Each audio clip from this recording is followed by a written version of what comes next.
My name is Iris Rocío Dávila, or people call me Iris, and I am from Vega Alta, Puerto Rico. I was born there, but now I work with BalletMet in Columbus, Ohio, and I've been dancing around 11 years.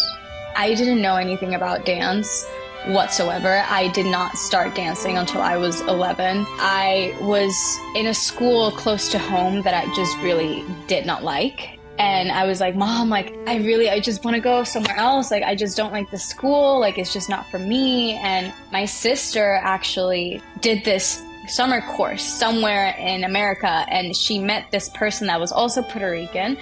And one of her daughters did ballet at this school. And I used to do gymnastics when I was younger. I did it for 3 years, and my mom was like, you can try that or you stay where you are, it's your choice. And I was like, you know what, I'll just do it because I don't want to stay there. I've done gymnastics, it shouldn't be that hard.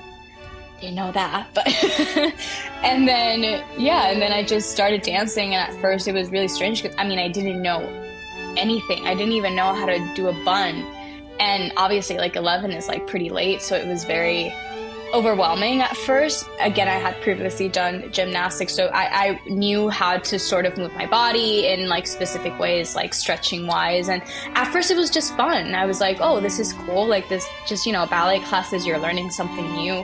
Once I really started doing after classes at my home studio, Ballet Concierto, it got really intense because I guess my teachers saw something, and one of my mentors and at home, she was like, I think this is something that, would be really great. Let's push. And I just fell in love more with just the artistry and just actually dancing. The ballet world is really, really small in Puerto Rico. And obviously we don't have the same facilities as here in America. So it was very limited to what I knew, because also I just didn't look for it until I actually really got into it. And then once you get on stage, there's that feeling that you get that you're like, I want to do this for the rest of my life. There's really nothing like it. So yeah, I think that was it. When I was younger, and especially in Puerto Rico, we really focused a lot in the point of the artistry, what you're expressing towards the audience, what the audience needs to feel, because in the end, we're all telling a story. So from the beginning, that was very integrated, and that's one of the things that I love most about dancing, because we are telling stories and we get into a character. And I think growing up in Puerto Rico, I had amazing teachers, but it wasn't until I went to San Francisco Ballet School that I was like, whoa, I have a lot to learn technique-wise. For me, because it is harder, the technique aspect, I guess I focus a little bit more on that. And then it just, once I'm on stage, I'm like, okay, I don't have to worry about that anymore. I can just dance and perform and tell the story that I want to tell.